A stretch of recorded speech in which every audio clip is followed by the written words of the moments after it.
Kubawa kedua mertua ke hotel tempat suami dan gundiknya. Awalnya mereka tidak percaya, terpaksa kuseret untuk melihat sendiri kelakuan anaknya. Aku buat mereka semua sujud memohon ampun.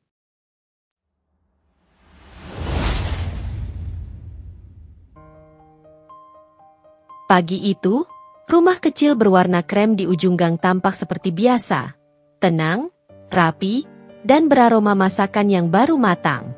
Dari dapur, kepulan uap sayur sop perlahan naik seperti bisikan hangat yang menenangkan hati. Aku, Desti, berdiri sambil memegang sendok kayu, mengaduk pelan lauk yang kupersiapkan untuk sarapan. Rumah ini sederhana, tapi selalu penuh riuh oleh 3 orang tambahan yang membuat ruang tamu tak pernah benar-benar sepi.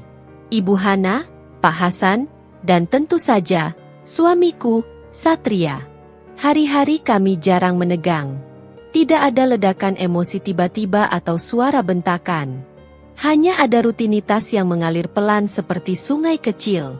Setidaknya, itu yang selalu kulihat dari luar. Des, sudah matang? Bapak lapar nih. Suara Pak Hasan terdengar dari ruang depan. Nada suaranya ramah, seperti biasa.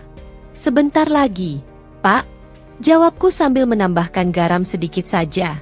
Aku mengintip dari dapur. Pak Hasan duduk di kursi rotan kesayangannya, sambil mengusap perut, seakan sedang menghitung menit hingga hidangan turun ke meja. Beliau pensiunan guru SMA, gaya bicaranya pelan, penuh pertimbangan, dan jarang marah. Meski begitu, ia selalu membela Satria apapun yang terjadi. Tidak pernah kulihat ia mencurigai anaknya sendiri. Di sebelahnya, Ibu Hana sudah memegang remote TV. Matanya menatap sinetron pagi meski tampaknya ia sudah hafal alurnya. Kadang ia suka mengomentari penampilan pemain sinetron itu, lalu membandingkannya dengan tetangga. Aku terbiasa mendengar komentarnya yang kadang menyenggol hati, kadang menyindir tanpa ia sadari. Desti, nanti jangan lupa lipat baju yang di jemuran, ya? Banyak angin, nanti keburu bau apek, katanya sambil menatap layar TV. Aku tersenyum kecil. Iya, Bu. Sudah saya angin-anginkan tadi kok. Ibu Hana tidak bermaksud jahat. Hanya saja, ia punya kebiasaan memberi komentar pada semua hal, termasuk yang sebenarnya sudah kukerjakan. Kadang capek, tapi aku selalu berusaha mengerti. Beliau terbiasa mengatur rumah bertahun-tahun sebelum tinggal denganku. Langkah kaki terdengar dari kamar belakang. Langkah yang kukenal luar dalam. Satria muncul dengan rambut basah, kaos hitam, dan celana kerja abu-abu. Aroma sabunnya menyeruak memenuhi ruang makan. Pagi-pagi begini, ia terlihat seperti lelaki biasa, serius, bersih, dan siap bekerja. Pagi, katanya datar, tapi matanya sempat melirikku sebentar. Lirikannya cepat, tidak hangat seperti dulu. Namun mungkin itu hanya karena ia masih mengantuk. Pagi, Mas. Sarapan sebentar lagi siap, kataku sambil meletakkan piring. Ia duduk, menarik kursi dengan suara pelan. Dulu, saat baru menikah, ia sering memelukku dari belakang sambil menggoda soal masakanku. Sekarang, yang tersisa hanya rutinitas. Tapi kupaksa pikiranku tenang. Aku tidak boleh terlalu sensitif. Aku berkata pada diri sendiri. Kami makan bersama. Suasana meja makan terasa damai, setidaknya di permukaan. Pak Hasan bercerita mengenai ibu-ibu arisan yang ribut karena uang kas belum disetor. Ibu Hana menimpali, Satria hanya mendengarkan sambil mengunyah. Dan aku hanya tersenyum, membagikan lauk, memastikan semua kenyang. Setelah sarapan, aku menyiapkan kotak makan untuk Satria. Lauknya, ayam kecap kesukaan dia, lengkap dengan sambal terasi buatan sendiri. Satria mengambil kotak makan itu dengan satu tangan, tapi kali ini tanpa senyum. Mas berangkat dulu, katanya. Iya, Mas. Hati-hati. Ia keluar, menghidupkan motor, dan menghilang di tikungan, seperti ia selalu lakukan tiap pagi. Rumah kembali hening. Ibu Hana mulai mencuci piring sambil bersenandung. Pak Hasan membuka koran yang sudah ia baca 3 kali minggu ini. Aku berdiri di pintu dapur, memandang halaman kecil yang basah oleh embun pagi. Dari luar, rumah kami terlihat stabil, tenang, aman. Tapi entah sejak kapan, rasa itu muncul di dadaku. Perasaan aneh bahwa ketenangan ini hanyalah pintu kayu yang permukaannya mulus, padahal dalamnya mulai keropos dimakan rayap. Aku belum tahu dari mana semua retakan itu berawal. Belum tahu bahwa segala sesuatu yang tampak damai di mata orang luar, bisa saja menyimpan badai yang sedang menunggu waktu untuk pecah. Hari itu, aku hanya menghela napas, mengambil baju di jemuran, merapikan rumah, menjalani hari seperti biasa. Hari-hari setelah itu berjalan dengan irama yang hampir sama, atau setidaknya terlihat serupa dari permukaan. Pagi datang seperti tamu lama yang sudah tahu letak sendok, gelas, dan arah sinar matahari yang menembus jendela dapurku. Aku memasak, membersihkan rumah, merapikan kamar mertua, lalu menunggu suara motor Satria pulang sore atau malam. Tapi ada satu hal yang berbeda. Senyum Satria tidak lagi penuh. Seperti pintu yang tidak ditutup rapat, separuh saja. Dulu, setiap pulang kerja, ia selalu menghampiriku dulu sebelum masuk kamar, sekadar mencium keningku atau tanya, "Capek nggak hari ini?" Sekarang, yang ada hanya langkah cepat menuju kamar mandi, lalu suara air mengalir. Lama sekali, seolah ia ingin memastikan semua jejak hari itu terhapus sebelum aku sempat melihatnya. Awalnya, aku mencoba berpikir positif. Mungkin dia lelah. Mungkin beban bengkel makin berat. Mungkin banyak pelanggan yang rewel. Ada banyak kemungkinan, dan aku selalu berusaha memilih yang paling lembut. Namun tubuh manusia punya bahasa sendiri. Gelagat kecil yang tidak pernah bohong.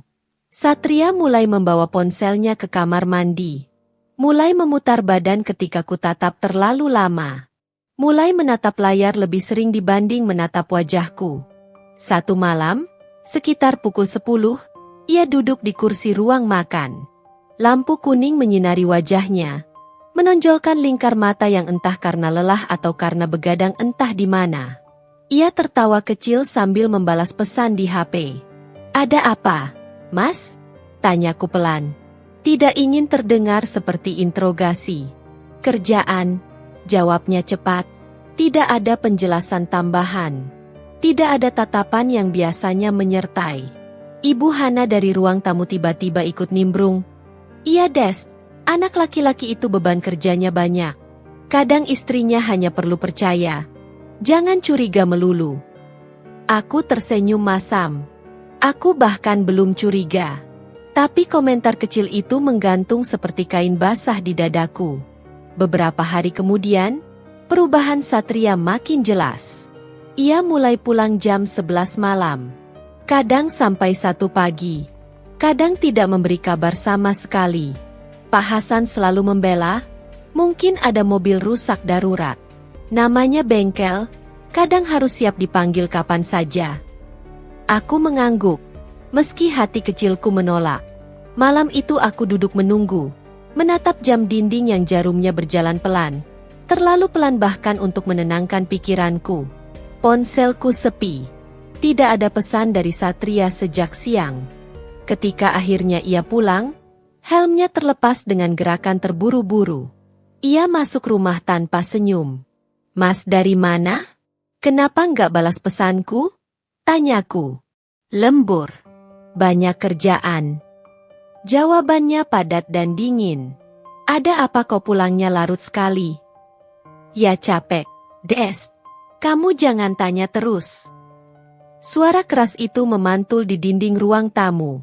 Ibu Hana yang sedang melipat pakaian mendadak menatapku dengan ekspresi tak suka. "Desti, suami pulang capek. Jangan kamu tanya yang aneh-aneh." Kasihan Satria. Aku tersenyum pahit. Senyum yang tidak benar-benar senyum. Satria langsung masuk kamar tanpa menoleh. Aku berdiri di tempat yang sama, memegangi ujung jilbabku yang sedikit kusut. Ada suara kecil dalam diriku yang berbisik. Ada yang berubah. Dan kamu tahu itu, Des. Keesokan harinya, aku duduk di ruang tamu sambil menyetrika baju kerja Satria. Saat menyetrika celana kerjanya, aku melihat bercak kecil, bukan noda oli, bukan bekas bengkel. Warnanya samar, seperti sisa bedak halus. Aku berhenti sejenak, jantungku berdetak pelan tapi berat. Logikaku mencoba meredam kecemasan. Mungkin dari pelanggan bengkel? Mungkin debu? Mungkin. Aku berhenti menyetrika. Ada sesuatu yang mengganjal. Bukan hanya noda itu, tapi serangkaian hal kecil belakangan ini. Jam pulang yang berubah. Nada bicara yang menegang. Senyum yang patah di tengah jalan. Dan Satria yang dulu selalu bercerita tentang bengkel, kini lebih sering mengunci diri di kamar sambil mengetik panjang di ponselnya. Aku memandangi pintu kamar yang tertutup. Kadang pintu yang tertutup bukan hanya menjaga privasi, tapi menyembunyikan sesuatu. Aku merapikan pakaian di keranjang. Menarik napas panjang. Mengikat rambutku yang turun. Dalam hatiku, kalimat itu mulai berbisik. Kalimat yang akan mengubah hidupku selamanya. Ada sesuatu yang disembunyikan. Desti. Nama itu muncul pertama kali dari obrolan kecil yang terdengar sambil lalu. Sekilas saja, namun cukup untuk membuat hatiku bergetar halus. Fir. Karyawan admin baru di bengkel Satria. Suatu siang, ketika aku membawakan makan siang untuk Satria, kebiasaan yang kulakukan seminggu sekali, aku mendengar dua mekanik sedang bicara sambil tertawa. Sejak ada Vira, bos kita makin rajin mandi pagi ya, kata salah satunya. Dasar kau. Tapi iya sih, Vira itu ramah banget. Cuma ngomong bentar udah bikin orang betah. Aku berhenti melangkah. Kotak makan siang di tanganku tiba-tiba terasa lebih berat dari sebelumnya. Aku tidak langsung ingin berburuk sangka. Aku bahkan tidak mengenal wajah Vira. Tapi suara tawa itu, nada yang mereka pakai, seperti menyimpan sesuatu yang tidak ingin aku dengar. Aku menegakkan badan, masuk ke ruangan utama bengkel. Suara mesin, bau oli, dan denting logam bersahutan memenuhi udara. Dan saat itulah aku melihatnya. Untuk pertama kalinya. Seorang perempuan berkulit cerah, rambut panjang diikat rapi, mengenakan kemeja putih dan rok hitam. Ia duduk di meja resepsionis, menunduk membaca nota servis. Dandanan wajahnya tipis tapi rapi, seperti seseorang yang tahu betul cara merawat diri. Senyum kecil muncul di bibirnya ketika seorang pelanggan datang, dan senyum itu bukan senyum sekadarnya. Aku berdiri di pintu, menunggu Satria melihatku. Namun justru Vira yang lebih dulu menyadari kehadiranku. Oh, halo, Mbak. Ada yang bisa dibantu? Suaranya halus seperti seseorang yang terbiasa menyenangkan semua orang. Aku mau ketemu Mas Satria, jawabku singkat.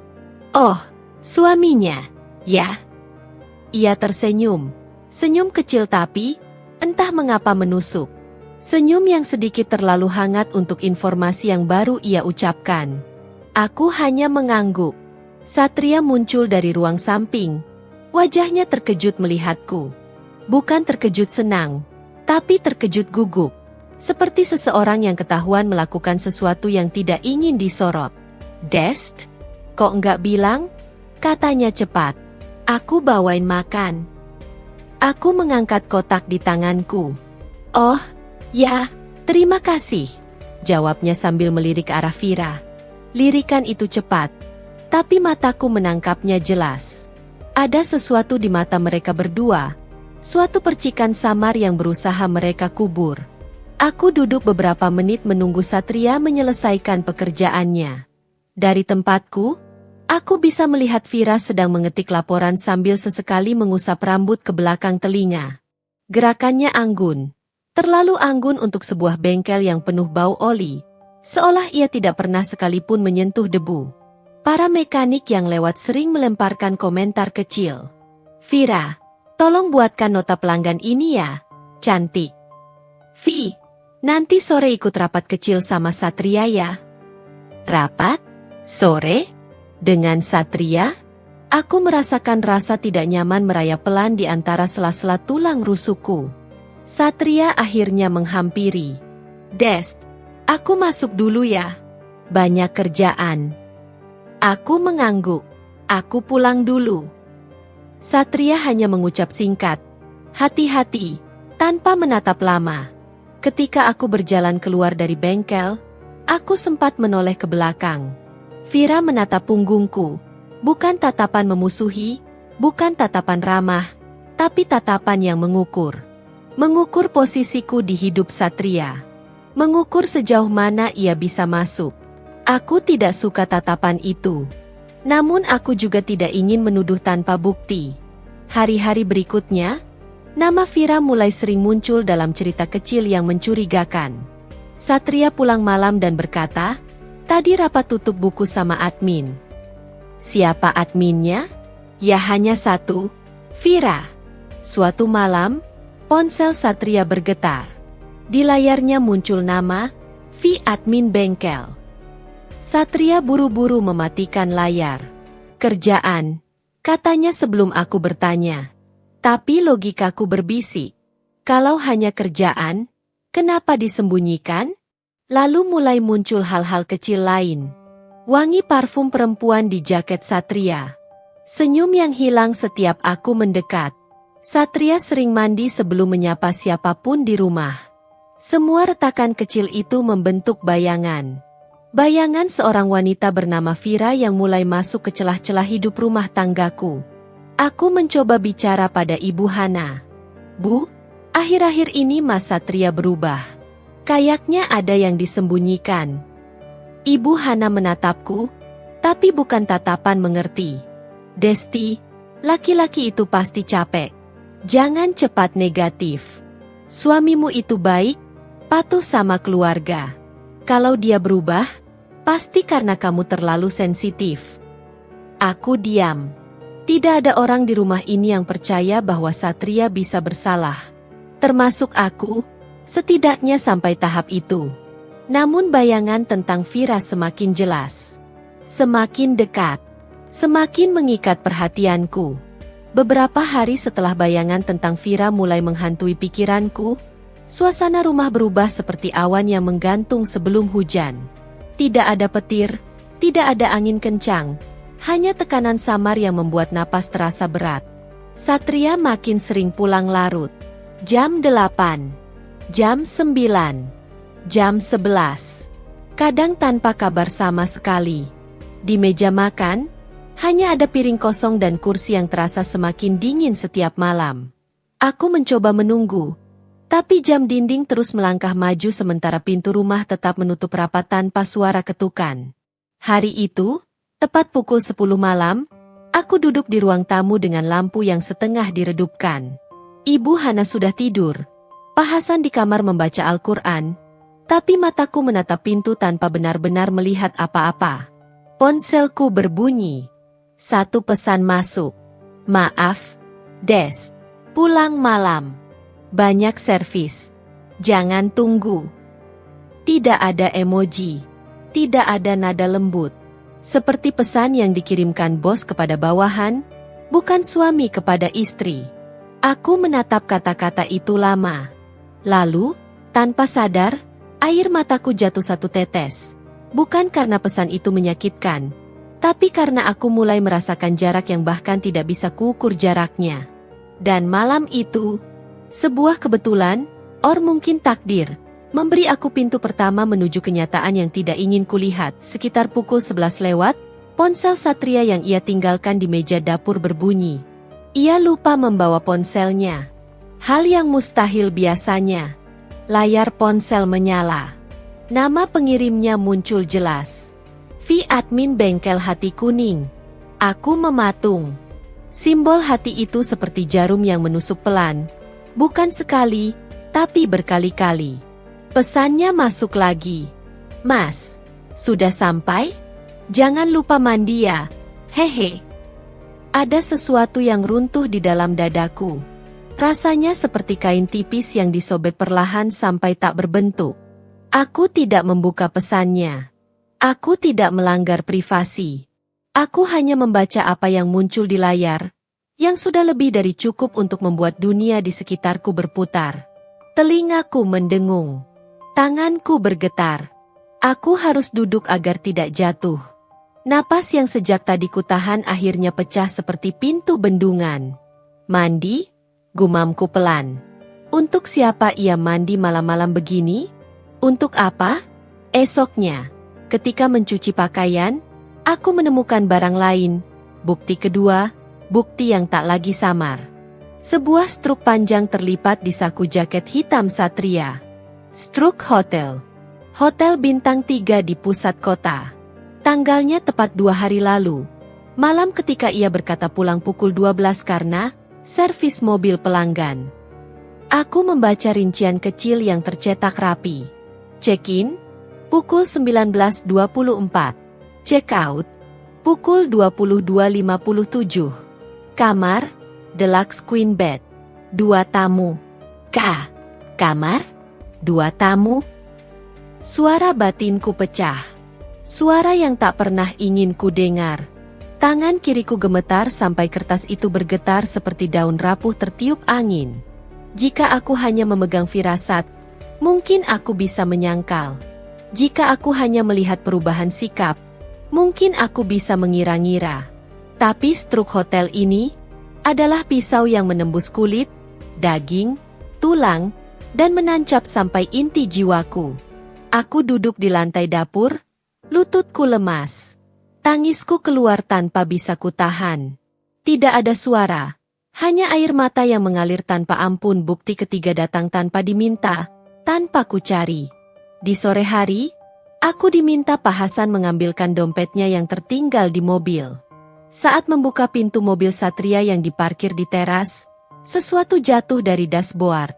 Sebuah kalung kecil dengan liontin huruf F. Huruf itu berkilau dalam sinar matahari. Kalung itu bukan barang mahal, bahkan terlihat murahan. Tapi siapapun yang meninggalkannya pasti orang yang merasa nyaman di dalam mobil itu. Orang yang duduk lama di kursi depan. Orang yang tidak merasa bersalah meninggalkan jejaknya. Tanganku terhenti di udara. Kepalaku terasa berat seakan dipenuhi batu. Huruf F. Nama yang baru ku kenal, tapi rasanya seperti sudah menusuk jantungku sejak lama. Aku menutup pintu mobil perlahan, seolah takut pintu berderit dan membuat seluruh dunia mendengar patahku. 4 denial terakhir dari orang-orang rumah. Malam itu, setelah semua bukti berada di tanganku, aku mencoba bicara pada Ibu Hana. Meski aku tahu jalan itu buntu, aku tetap mencoba. Bu, suaraku bergetar. Saya curiga ada sesuatu yang disembunyikan Mas Satria. Saya menemukan ini. Kutunjukkan struk hotel. Ibu Hana menatap kertas itu sebentar, lalu menghela napas panjang. Desti, kamu itu suka mengada-ada. Itu mungkin rapat sama rekan bisnis. Bu, ini hotel. Dan 2 tamu. Itu mungkin sopir. Bantahnya cepat. Wajahnya memerah. Aku tercekat. Mengapa mereka bisa sedemikian keras menolak kenyataan? Pak Hasan sejak tadi hanya diam, lalu berkata lirih. Des, jangan bikin keributan. Laki-laki itu ada masanya. Kamu sabar saja. Sabar? Sabar untuk apa? Untuk diselingkuhi? Untuk dibohongi? Untuk dikhianati di bawah atap yang sama? Aku menunduk, tidak berkata apa-apa lagi. Tidak perlu. Karena malam itu, ketika aku duduk sendiri di kamar, menatap ketiga bukti itu, ponsel, struk, dan kalung huruf F, aku tahu sesuatu. Aku tidak akan lagi mencari pembelaan. Tidak akan lagi menunggu keajaiban. Aku butuh kebenaran. Dengan mata kepalaku sendiri. Dan mulai malam itu, sebuah tekad tumbuh di dalam diriku. Tidak besar, tidak meledak-ledak, tetapi tajam, setajam bukti-bukti yang menusukku. Tekad untuk mengikuti Satria, untuk melihat apa yang ia tutupi, untuk menarik tirai terakhir yang menutupi kebenaran. Aku menutup kalung itu di dalam genggaman. Tajamnya sudut liontin huruf F menusuk kulitku. Malam itu seperti selembar kain gelap yang digantung Tuhan tanpa sedikit pun lipatan cahaya. Ada sesuatu yang terasa berbeda, seperti udara menahan napasnya, seolah tahu ada sesuatu yang akan pecah. Aku duduk di ruang tengah, memandangi jam dinding yang berdetak pelan. Detakan itu terdengar seperti langkah seseorang yang semakin mendekat menuju kebenaran yang selama ini kusembunyikan dari diri sendiri. Satria belum pulang. Sudah 2 minggu ini pola itu terulang. Pulang larut, terkadang tanpa kabar, kadang memberi alasan yang terasa seperti kalimat siap pakai. Aku mendengar motor lewat dari jauh. Setiap kali hatiku terangkat seperti balon, lalu jatuh lagi karena bukan suaranya. Ibu Hana keluar dari kamar, memeluk selendang tipis di bahunya. Belum pulang, Des? Suaranya lirih, hampir seperti menghindari kenyataan. Aku hanya menggeleng. Katanya tadi sore ada pelanggan banyak. Ia tanpa hendak percaya, tapi sorot matanya retak sedikit. Ya sudah, kamu tidur duluan, nanti dia pulang juga. Ia tersenyum, tapi aku melihat lelahnya. Lelah menenangkan menantu dan diri sendiri sekaligus. Setelah beliau kembali ke kamar, rumah tenggelam dalam sunyi. Sunyi yang panjang, sunyi yang mengintai. Mau tak mau aku mengambil ponsel, menatap layar kosong chat Satria. Terakhir dia baca pesanku sore tadi. Setelah itu, tidak ada apa-apa. Aku menghela napas panjang, lalu bangkit menuju dapur. Air hangat biasanya bisa meredakan cemas meski hanya sebentar. Namun malam itu, air pun rasanya hambar. Seolah ikut menyingkir dari keresahan yang meluap-luap di dadaku. Di meja dapur, aku melihat plastik bekal kosong yang tadi kuberikan untuk Satria pagi-pagi. Biasanya ia mengembalikan bekalnya masih rapi, bersih. Tapi kali ini, ada noda lipstik samar di sudut tisu yang terselip di dalamnya. Aku menatapnya lama. Hening. Detik itu tubuhku terasa dingin dari telapak kaki sampai tengkuk. Bukan lipstikku. Warnanya terlalu terang. Seperti merah yang disengaja untuk terlihat. Bukan merah yang kubeli untuk menyenangkan suami. Perutku seperti diikat simpul rapat. Apa mungkin? Aku menepis pikiran itu. Tapi kepalaku seperti sudah membuka jendela yang selama ini kututup rapat. Aku kembali ke ruang tengah dan duduk.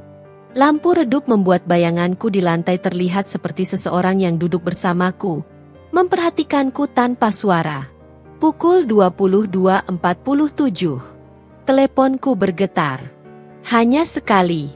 Notifikasi dari aplikasi pelacak yang kupasang diam-diam beberapa hari lalu, setelah kecurigaan mulai berakar. Lokasi Satria, Hotel Melati Indah kamar 207. Tangan kiriku melemah. Ponsel hampir jatuh. Dadaku serasa dipukul dari dalam dengan palu kenyataan. Hotel. Dengan siapa? Aku tahu jawabannya. Aku hanya menolak mengucapkannya. Tangisku tidak meledak. Justru tidak ada suara apapun. Hanya getaran kecil di dada. Seperti gemuruh jauh di balik bukit yang sebentar lagi akan merambat mendekat. Perlahan aku berdiri. Lantai terasa dingin. Tulang kakiku seperti berubah jadi kaca. Rapuh tapi juga tajam. Aku melangkah ke kamar mertua. Mengetuk pelan. Pak Hasan membuka pintu. Rambutnya acak. Wajahnya terlihat setengah mengantuk. Ada apa, Desti? Aku menahan napas sesaat. Lalu berkata dengan suara yang paling kubisa supaya tidak terdengar pecah. Ayah, Bunda, aku butuh kalian lihat sesuatu. Ibu Hana muncul di belakang Pak Hasan, menatapku dengan raut bingung. Kenapa kamu? Nah, wajahmu pucat sekali. Aku menunjukkan layar ponsel. Aku tahu ini mungkin tampak gila, tapi Satria tidak di bengkel. Dia di hotel. Sudah beberapa malam. Dan, aku yakin dia tidak sendirian. Mata Ibu Hana melebar. Pak Hasan mengerutkan dahi. Desti, kamu jangan sudzan dulu. Mungkin dia. Kalau aku salah, potongku lembut namun tegas, Aku akan minta maaf pada ayah dan bunda. Tapi kalau aku benar, ayah dan bunda harus lihat sendiri. Ada jeda panjang. Malam terasa menunggu di luar jendela. Pak Hasan akhirnya menghela napas panjang.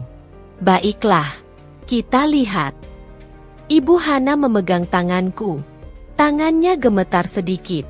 Kalau memang ada yang disembunyikan anak kami harus tahu. Kami keluar rumah bersama-sama.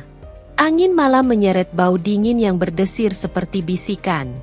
Jalanan sepi, lampu-lampu jalan meredup seperti sengaja memberi ruang bagi kebenaran untuk berjalan di depan kami. Di sepanjang perjalanan, tidak ada yang bicara. Aku memeluk tas kecilku erat, seperti memegang sisa-sisa ketenangan yang masih menempel di tubuhku. Setibanya di halaman hotel, napasku tercekat. Lampu neon kuning yang berkedip terasa seperti mata-mata nakal yang sedang menonton kami datang. Ibu Hana memegang dadanya. Ya Allah, Satria, jangan sampai. Pak Hasan menatap gedung hotel itu lama. Nomor kamarnya berapa? Aku menunjukkan. 207. Kami masuk. Lorong hotel sempit. Dengan karpet merah tua yang tampak seperti jejak panjang menuju sesuatu yang tidak bisa dielakkan. Langkah kami terdengar jelas, memantul ke dinding seperti drum kecil yang tak sabar menuntun kami ke ujung cerita. Di depan pintu kamar 207, lututku nyaris kehilangan daya. Ibu Hana menggenggam tanganku, dan kali ini, aku merasa beliau yang gemetar lebih keras dariku. Pak Hasan mengetuk. 1 kali. Tidak ada jawaban. 2 kali. Ada suara samar. Seperti seseorang yang baru terbangun. Atau kaget. 3 kali. Suara langkah dari dalam. Jantungku menendang dadaku. Dan saat pegangan pintu mulai bergerak, dunia seolah menahan napasnya. Pegangan pintu berputar pelan. Seperti seseorang di dalam sedang menimbang apakah dunia di luar layak tahu apa yang terjadi di balik kamar itu. Aku bisa mendengar desis napas kecil, suara langkah tergesa yang mencoba disembunyikan. Pintu terbuka hanya selebar telapak tangan. Dan di balik celah itu, wajah Satria muncul. Puc, terkejut. Mata lebarnya membeku seolah melihat hantu yang tidak pernah dia kira akan mengetuk pintunya. Desti? Suaranya tercekat. Di sampingku, Ibu Hana membeku. Pak Hasan mengangkat alis, menatap putranya dengan sorot yang tak biasa, penuh tanda tanya sekaligus penolakan. Aku bisa mencium aroma parfum wanita samar dari dalam kamar. Wanginya manis, manis yang menusuk, manis yang tidak pernah kupakai. Di balik Satria, aku melihat bayangan kain putih bergerak cepat menuju kamar mandi. Sangat cepat, terlalu cepat untuk sekadar teman kerja yang kebetulan mampir. Ibu Hana mengambil langkah kecil ke depan. Satria, kamu di sini? Ini hotel. Nak, kamu sendirian? Satria menelan ludah. Aku lagi nunggu teman. Bukan apa-apa. Suara shower menyala dari kamar mandi. Satria menutup pintu lebih rapat, seperti mencoba menghalangi suara itu keluar. Pak Hasan mendengus pelan. Teman? Pukul hampir 11 malam. Di hotel? Lalu kenapa kamu terlihat ketakutan begitu? Satria membuka mulutnya, tapi tak ada kalimat utuh yang keluar. Hanya serpihan kata-kata yang jatuh seperti kaca pecah. Pak, ini nggak seperti yang kalian lihat. Ibu Hana memegang dadanya, sorot matanya berusaha keras mencari celah alasan yang bisa menenangkan hatinya. Beliau masih ingin percaya bahwa anaknya tidak mungkin melakukan hal seperti ini. Aku merasakan simpul sakit menegang di dadaku. Inilah saatnya. Ayah, Bunda, aku sudah lihat cukup banyak tanda. Sekarang, tolong lihat sendiri. Aku mendorong pintu sedikit. Satria menahan, tapi aku lebih kuat. Pintu terbuka lebar. Dan di sana, di atas meja kecil dekat tempat tidur, tergeletak 2 gelas, 1 lipstik merah yang tutupnya terbuka, dan tas wanita dengan nama bordir kecil, Vira. Nama yang sudah lama menari di bayanganku seperti hantu yang enggan pergi. Ibu Hana menutup mulutnya. Nafasnya tersengal. Vira. Itu? Vira yang di bengkel, kan? Satria, apa ini? Satria tersentak. Wajahnya memerah lalu memucat. Bu, aku bisa jelasin. Jelaskan sekarang.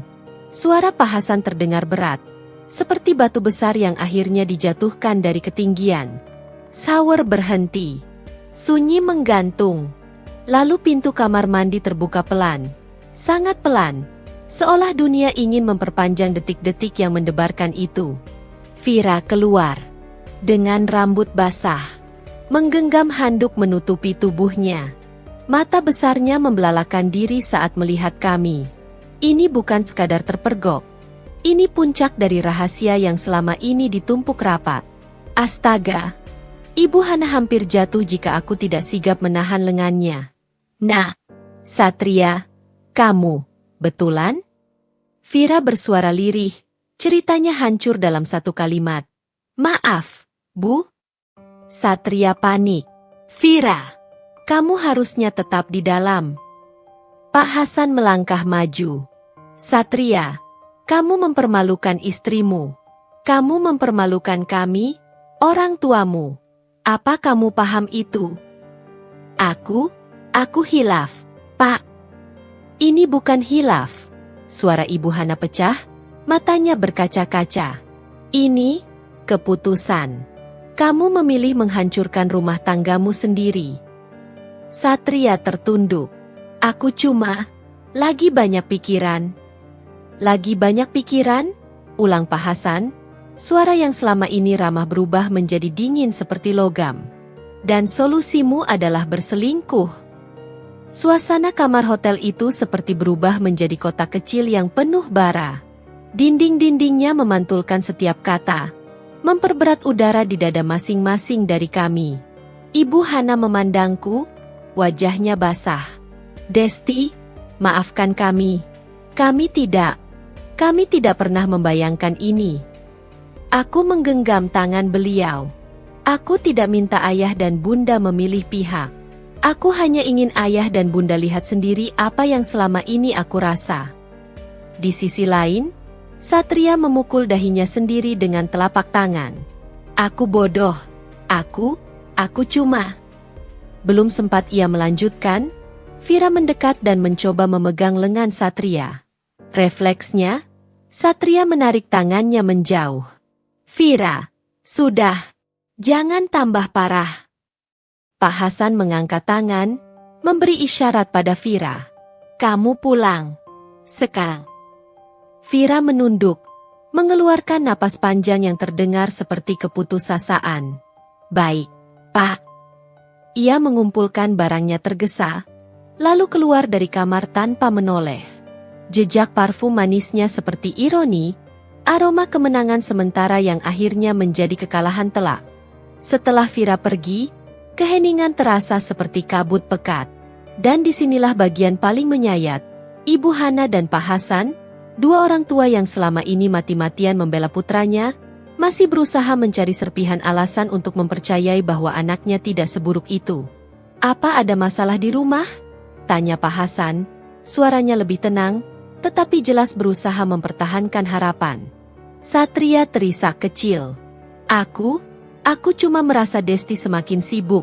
Aku merasa nggak diperhatiin. Aku menutup mata sejenak. Luka itu menusuk. Tapi aku berdiri tegak. Masalah dalam rumah tangga bukan alasan berselingkuh. Aku selalu ada. Tapi kamu, yang menjauh. Satria tak menjawab. Ibu Hana duduk di pinggir ranjang. Wajahnya kacau. Kami ingin percaya kamu nggak begini. Takut memikirkan kemungkinan terburuk. Tapi, malam ini Tuhan tunjukkan semuanya. Pak Hasan menatapku. Mulai malam ini, kamu tidak sendirian lagi, Desti. Kami lihat kenyataan dengan mata kami sendiri. Aku menahan napas. Sakitnya terasa seperti gelombang panas yang mengalir dari tengkuk sampai ke jari-jari kaki. Tapi bersamaan dengan itu, Ada kekuatan aneh yang merayap dari bawah tulang rusukku. Kebenaran akhirnya terbuka. Langit malam terasa semakin berat saat kami keluar dari hotel. Mobil Pak Hasan terparkir tak jauh dari pintu lobi, mengilap di bawah cahaya lampu kuning yang menyedihkan. Angin malam menggores kulit wajahku, dinginnya menembus sampai tulang. Tapi ada sesuatu yang lebih dingin dari itu. Kenyataan yang baru saja terbuka lebar. Satria berjalan di belakang kami, kepala tertunduk dalam diam. Di dalam langkahnya terselip ketakutan yang ia coba sembunyikan, seolah setiap jejak baru adalah pengingat dosa yang tak bisa dihapus. Ibu Hana memegang lenganku erat.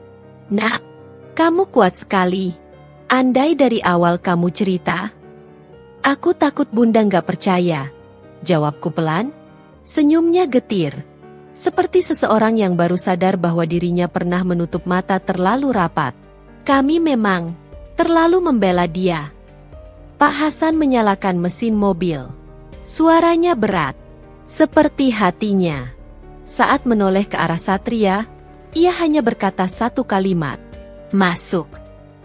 Tak ada nada marah meletup-letup, tapi hening itu jauh lebih menusuk. Satria duduk di kursi belakang, sendirian, seperti anak kecil yang baru tertangkap merusak barang berharga orang tuanya. Aku dan Ibu Hana duduk di depan. Suasana di dalam mobil terasa seperti ruang interogasi yang bergerak. Jalanan menuju rumah tampak berbeda. Lampu-lampu kota yang biasanya terlihat seperti bintang kecil malam ini seolah redup, seperti ikut merunduk. Sepanjang perjalanan, hanya terdengar dengungan jalanan dan napas yang ditahan dalam dada masing-masing. Di tengah perjalanan, suara lirih terdengar dari belakang. "Bu, Pak, aku minta maaf." Ibu Hana menoleh sedikit. Tatapannya kosong, bukan marah, tapi terluka. "Kamu bukan minta maaf ke kami dulu, Satria?" Satria menatapku melalui pantulan kaca jendela. "Maaf, Des." Aku tidak menjawab. Hening lagi. Pak Hasan akhirnya angkat bicara. "Satria, kamu sudah dewasa. Kamu punya istri. Kamu punya tanggung jawab. Kamu bukan anak yang bisa sembunyi di balik alasan." "Pak, aku salah." Suara Satria pecah, seperti lembaran kertas yang diremas. "Aku ketakutan akhir-akhir ini. Tuntutan kerja, tekanan hidup. Semua orang punya tekanan." Pak Hasan membalas dengan suara setenang air yang sudah lama berhenti mengalir. "Tapi tidak semua orang menjatuhkan diri ke dalam selingkuh." Mobil kembali diam. Tapi diamnya berbeda. Seperti malam sedang menyiapkan panggung untuk sesuatu yang lebih besar. Setibanya di rumah, lampu teras masih menyala. Rumah kecil kami terlihat seperti makhluk yang ditinggalkan, menunggu tuannya pulang dengan kabar baik, tapi yang datang justru badai. Begitu pintu mobil dibuka, Ibu Hana memegangi dadanya. Udara malam seperti menyambar paru-parunya. "Pak, hati-hati. Jangan terlalu keras ke dia," katanya bergetar. Pak Hasan mengangguk pelan. "Aku tahu. Tapi kebenaran harus dibicarakan." Saat kami masuk rumah, suasana berubah. Seperti udara yang tadi di hotel mengikuti hingga ke dalam rumah. Penuh tegangan, penuh serpihan rasa bersalah. Aku duduk di ruang tengah sementara Ibu Hana mengambilkan air putih. Tangannya gemetar, dan aku tahu bukan karena usia, tetapi karena hatinya masih mencari cara untuk menerima bahwa anaknya bukanlah sosok sempurna yang selama ini ia banggakan. Satria berdiri di depan kami. Tidak berani duduk. Tidak berani mendekat. Seperti seseorang yang berdiri di tepi jurang sambil menunggu hukuman dijatuhkan. Pak Hasan masuk ke ruang tengah, lalu duduk di kursi seberang Satria. "Sekarang bicara," katanya pelan namun tegas. Satria menelan ludah. Suaranya serak. Aku dekat sama Vira karena dia sering bantu di bengkel. Dari ngobrol biasa, jadi nyaman. Aku salah. Aku tahu itu." "Sejak kapan?" aku bertanya tanpa menatapnya. Satria terdiam. Diamnya seperti pengakuan. "Sekitar 2 bulan," jawabnya akhirnya, dengan suara yang nyaris tak terdengar. Ibu Hana menangkup wajahnya. Ya Allah, nak. Aku merasakan sesuatu dalam diriku patah. Tapi anehnya, bukan patah yang membuatku roboh. Lebih seperti batang kuat yang akhirnya retak di permukaan. Menyakiti, tapi menandakan bahwa aku siap berdiri lebih tegar. Pak Hasan mencondongkan tubuhnya. Kamu sadar apa yang kamu lakukan pada istrimu? Satria mengangguk pelan. Aku sadar, dan aku nyesel, Pak. Penyesalan bukan kata-kata, balas Pak Hasan. Penyesalan adalah sikap setelah ini. Suara jam dinding berdetak. Setiap detaknya seperti menghitung jarak antara kebenaran dan keputusan. Setelah beberapa menit yang terasa panjang, aku bersuara. Aku belum mau ambil keputusan malam ini. Semua menoleh padaku. Aku melanjutkan, besok, kita ke hotel lagi. Dengan cara yang benar. Aku ingin Satria sendiri yang menunjukkan kamar itu pada ayah dan bunda. Aku ingin semuanya jelas. Aku ingin mendengar pengakuannya saat dia tidak bisa sembunyi. Pernyataan itu membuat Ibu Hana memegang tanganku. Desti, apa kamu yakin? Aku mengangguk. Ini bukan soal aku saja. Ini soal ayah dan bunda juga. Mereka berhak tahu kenyataan yang tidak bisa dibantah. Satria tampak membeku. Des, jangan begitu. Aku sudah ngaku. Aku ingin semuanya didengar dengan kepala dingin, kataku tegas. Tanpa kamu hindar, tanpa kamu putar kata. Aku melihat wajahnya jatuh. Benar-benar jatuh. Pak Hasan berkata pelan, kalau itu yang kamu mau, kami ikut. Kami ingin semuanya bersih. Pagi itu tidak benar-benar pagi. Langit memang terang, tapi hati kami masih terperangkap dalam gelapnya malam sebelumnya. Rumah terasa seperti wadah penuh batu. Berat, tak bergerak, menekan dada siapapun yang berada di dalamnya. Satria duduk di sudut ruang tamu sejak subuh. Nyaris tidak bergerak. Tangan dan lututnya gemetar halus seperti seseorang yang menunggu sidang vonis. Ibu Hana mondar-mandir sambil menggenggam tas kecil. Sesekali mengusap pipi yang tadi malam basah oleh air mata. Pak Hasan duduk tegap, walau sorot matanya menyimpan badai yang belum diledakkan. Aku menyiapkan diriku dengan diam. Ada kekuatan tenang yang merayap naik dari ujung jari, rasa dingin yang justru membuat langkahku mantap. Hari ini bukan sekadar hari pembuktian. Ini hari untuk menutup pintu gelap yang selama ini dibiarkan terbuka. Des, suara Satria lirih ketika aku keluar dari kamar. Beneran kamu mau kita balik ke sana? Nggak cukup apa yang semalam? Aku menatapnya tanpa melunak. Aku mau semuanya jelas. Bukan cuma aku yang dengar, tapi ayah dan bunda juga. Tanpa kamu sembunyi, tanpa kamu putar cerita. Satria menunduk lagi. Pak Hasan bangkit dari duduknya. Ayo, kita selesai hari ini. Perjalanan menuju hotel terasa seperti perjalanan panjang menuju titik paling rawan dalam hidup kami. Mobil bergerak menyusuri jalanan kota yang sibuk. Tapi di dalam mobil hanya kesunyian yang bergerak. Tak ada musik, tak ada obrolan. Hanya napas berat dan pikiran masing-masing yang berisi tanya dan takut. Saat mobil berbelok ke area hotel, aku melihat Satria menggenggam ujung celananya kuat-kuat, seolah kain itu bisa menyelamatkannya dari tenggelam. Kami turun dari mobil. Udara dingin AC lobi hotel menerpa kulit ketika kami masuk. Karyawan di resepsionis tersenyum ramah. Tidak sadar bahwa 4 orang yang baru masuk sedang membawa badai yang cukup untuk mengguncang satu kota kecil. Pak Hasan bicara terlebih dahulu. Kami mau ke kamar yang kemarin. Kamu tahu kamar mana? Kan, Tri? Satria menelan ludah panjang. Iya, Pak. Kalau kamu bohong. Suara Pak Hasan menurun perlahan namun tajam. Sekarang waktunya berhenti. Satria mengangguk tanpa suara. Dengan langkah yang seperti menginjak duri, ia berjalan menuju lift. Kami mengikutinya. Suara lift berdenting ketika pintunya terbuka. memuntahkan kami menuju lorong hotel yang panjang dan sunyi. Setiap langkah membuat napasku makin pendek. Satria berhenti di depan pintu yang sudah kukenal. Kamar yang semalam memuntahkan kenyataan paling pahit dalam hidupku. Kamar itu masih mengandung jejak dosa yang belum sempat terlupakan.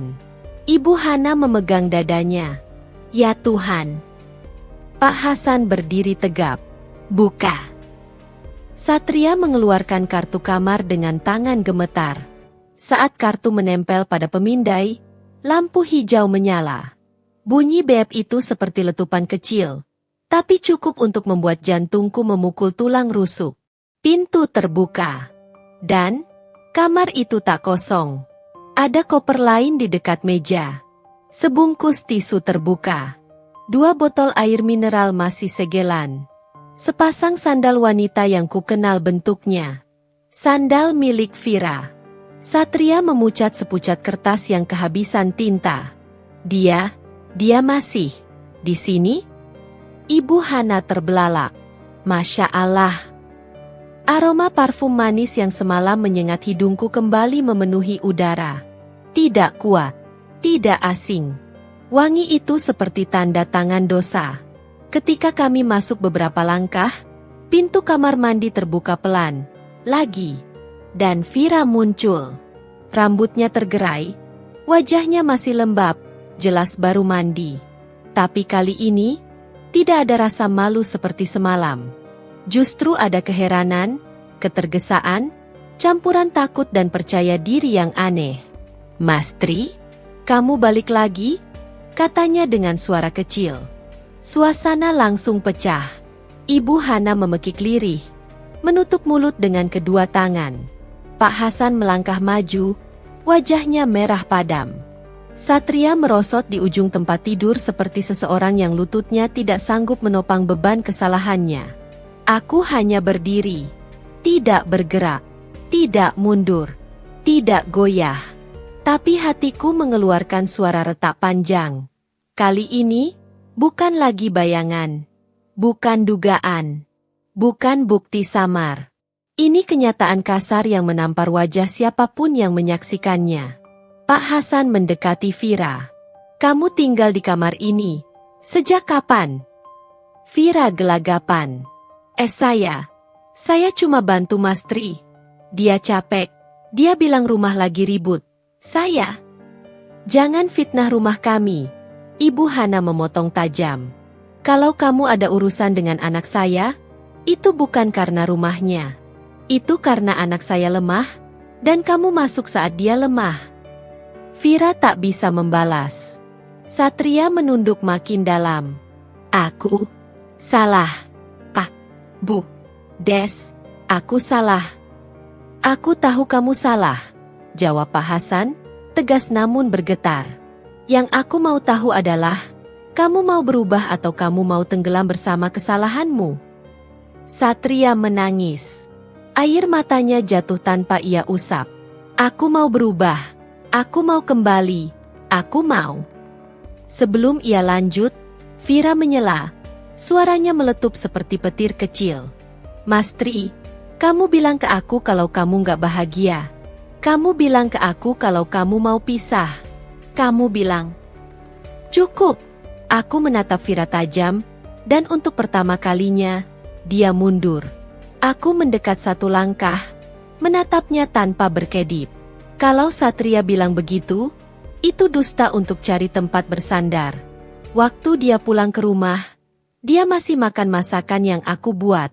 Masih tidur di ranjang yang aku rapikan. Masih minta uang belanja. Masih minta dukungan. Itu bukan ciri orang yang mau pisah. Vira menggigit bibirnya. Aku nggak mau berantem. Aku lanjutkan. Aku cuma mau satu hal. Semua orang di ruangan ini jujur. Pak Hasan menatap Satria. Jawab. Kamu mau pisah? Satria menggeleng cepat. Seperti anak kecil. Tidak. Tidak. Pak. Aku bodoh. Aku kebawa suasana. Aku kehilangan arah. Ibu Hana menitikkan air mata yang sunyi. Kamu kehilangan arah bukan berarti kamu boleh menginjak hati istrimu. Vira melihat Satria dengan wajah ambruk. Jadi semua yang kamu bilang ke aku bohong? Satria tidak menjawab. Dan itu sudah cukup sebagai jawaban. Tubuh Vira melemas. Mas, kamu jahat. Aku mengambil napas panjang. Suara hatiku bergetar, tapi lidahku tidak gentar. Aku tidak akan ambil keputusan hari ini, kataku akhirnya. Tapi malam ini, di kamar ini, aku ingin satu hal. Satria jujur di depan semua orang. Tanpa pengecualian. Ia menatapku dengan mata yang sudah merah. Aku selingkuh. Aku salah. Aku menyesal. Kenapa? Aku bertanya. Apa kurang dari aku? Apa kurang dari rumah ini? Satria memegang kepalanya, seolah kepalanya hendak pecah. Aku nggak tahu. Aku bodoh. Aku cari perhatian dari orang yang salah. Aku pikir aku kuat, ternyata aku lemah. Pak Hasan menutup mata lama-lama.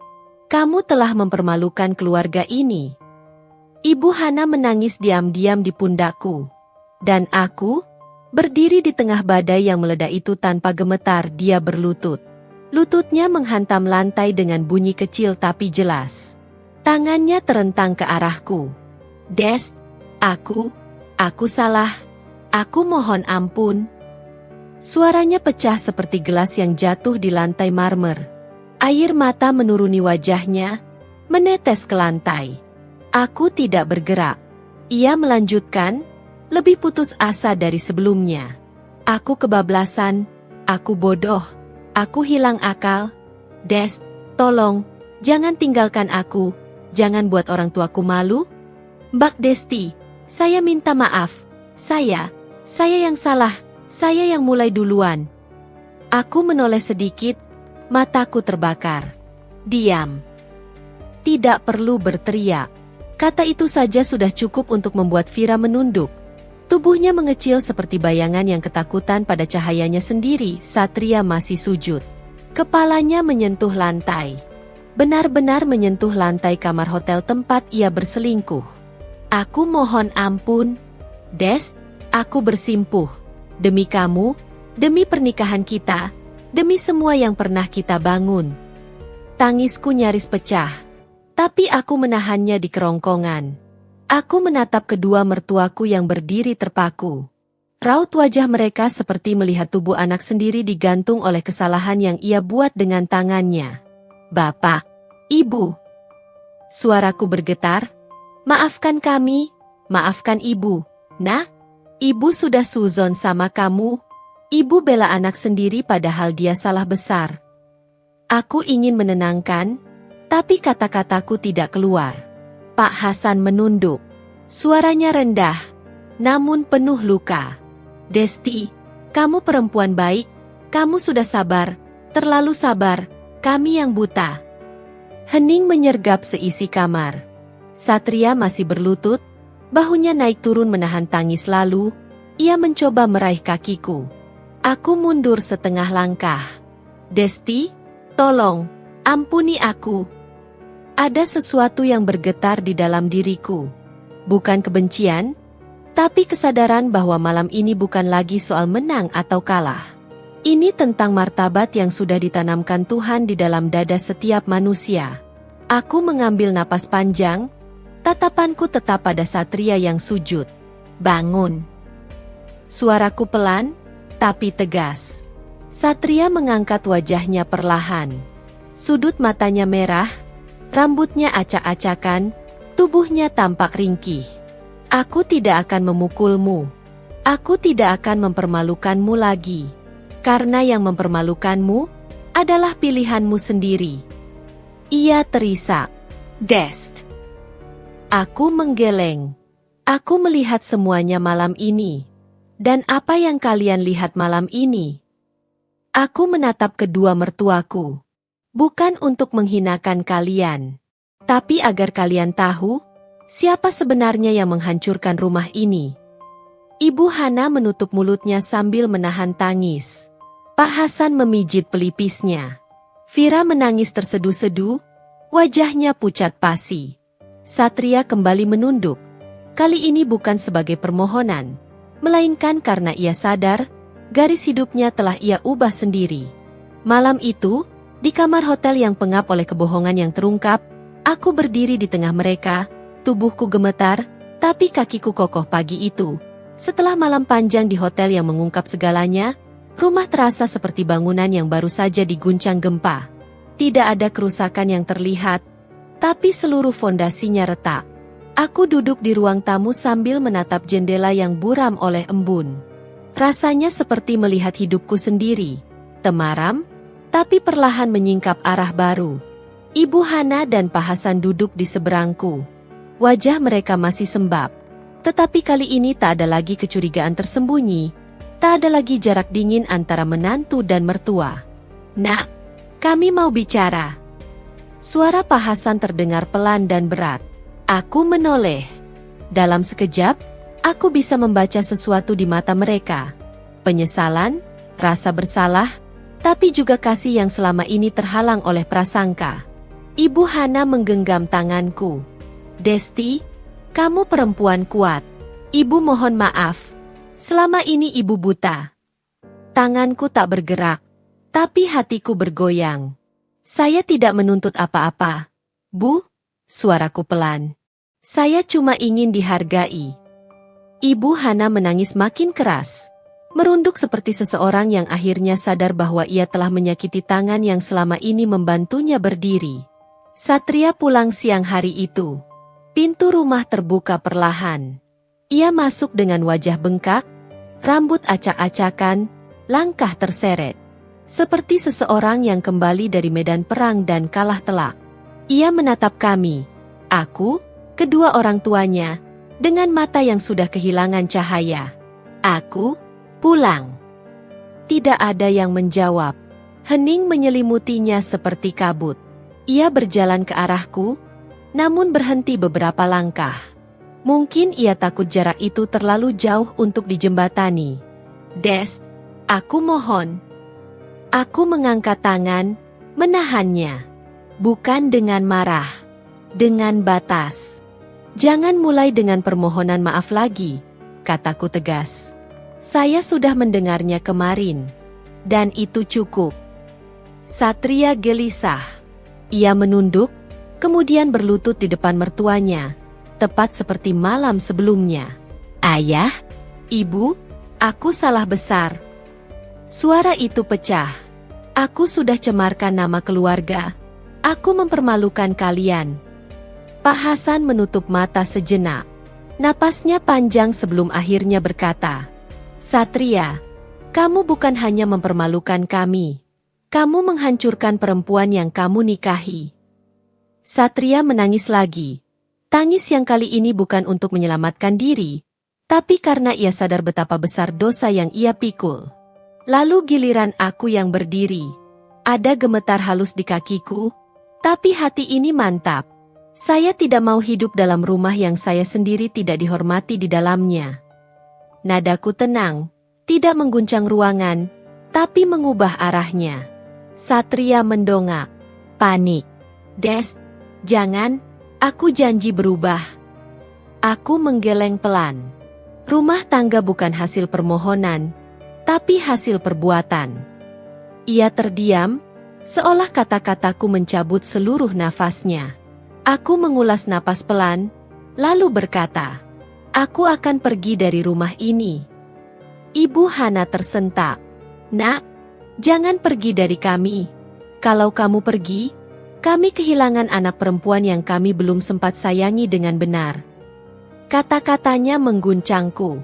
Untuk pertama kalinya, aku merasa benar-benar dilihat. Aku menoleh dan tersenyum kecil, lembut, tapi bukan berarti kembali. "Bu, saya tidak pergi meninggalkan kalian. Saya pergi meninggalkan perlakuan Satria." Pak Hasan mengangguk perlahan, suara beratnya pecah pada akhirnya. "Itu keputusan yang bijak, Nak." Dan hal mengejutkan terjadi. Ibu Hana berdiri, memelukku erat. Pelukan yang selama ini tak pernah aku dapatkan. Pelukan yang terasa seperti maaf dan restu. Ibu Hana berbisik, "Kamu tetap anak kami. Kami akan selalu mendukung langkahmu, meski itu berarti meninggalkan anak kami sendiri." Air mataku pecah. Bukan karena sakit, tapi karena untuk pertama kalinya aku merasa tidak sendirian. Aku mulai membereskan barang-barangku. Bukan dengan tergesa, bukan dengan kemarahan, dengan tenang, dengan hati yang sudah sembuh separuh. Satria mengikuti setiap langkahku dari kejauhan. "Des, aku benar-benar kehilangan kamu ya?" Aku berhenti sejenak, menatapnya, lelaki yang dulu kucintai dengan segenap nafas, namun kini menjadi bab yang harus kututup. "Kamu kehilangan aku bukan karena aku pergi." Aku menatap dalam, tegas. "Kamu kehilangan aku ketika kamu memilih seseorang yang bukan istrimu." Satria terisak, lututnya melemah lagi. Tapi kali ini, aku tidak menoleh lagi. Beberapa jam kemudian, aku keluar dari rumah itu. Tas di tangan, kepala tegak, langkah mantap. Udara siang terasa lebih terang, lebih jujur, lebih lapang daripada sebelumnya. Di belakangku, Ibu Hana dan Pak Hasan berdiri mengantar. Ibu Hana memelukku sekali lagi. "Pergilah, Nak. Bangun hidupmu. Jadilah bahagia." Aku mengangguk. Saya akan kembali, sebagai Desti yang baru. Waktu berjalan, dan dalam beberapa bulan ke depan, hidupku berubah. Aku menyewa rumah kecil di pinggir kota. Aku membuka usaha catering rumahan, sesuatu yang dulu hanya menjadi mimpi yang kupendam karena terlalu sibuk mengurus rumah tangga yang tidak pernah dihargai. Usahaku tumbuh, bahkan berkembang lebih cepat daripada perkiraan. Aku belajar tertawa lagi, belajar bernapas tanpa takut, belajar melihat dunia tanpa bayang-bayang pengkhianatan. Dan yang paling penting, aku belajar mencintai diriku sendiri. Aku bukan lagi Desti yang menunggu suami pulang. Aku bukan lagi Desti yang dibungkam prasangka. Aku bukan lagi Desti yang diam menahan luka. Aku adalah Desti, perempuan yang bangkit dari reruntuhan dan membangun dirinya sendiri menjadi sesuatu yang lebih kuat dari sebelumnya. Sementara Satria, kudengar dari Ibu Hana, usahanya ambruk pelan-pelan. Vira meninggalkannya tak lama setelah kejadian itu. Dan ia kini menjalani hidup penuh penyesalan. Penyesalan yang tidak lagi ada tempat menebusnya. Dan aku melanjutkan hidup dengan bahagia yang kutanam sendiri. Bahagia yang tumbuh bukan karena orang lain, melainkan karena aku sadar bahwa luka terasa pahit hanya sampai kita memilih untuk berdiri. Ending. Di depan rumah baruku yang sederhana namun nyaman, aku menatap langit sore. Ada lembut cahaya oranye yang jatuh menembus jendela seperti selimut hangat. Aku tersenyum. Terima kasih, Tuhan. Karena setelah semuanya runtuh, Engkau ajarkan aku bagaimana membangun diri kembali. Aku menutup mata. Damai. Lepas. Utuh. Dan untuk pertama kalinya dalam hidupku, aku benar-benar bebas. Selesai.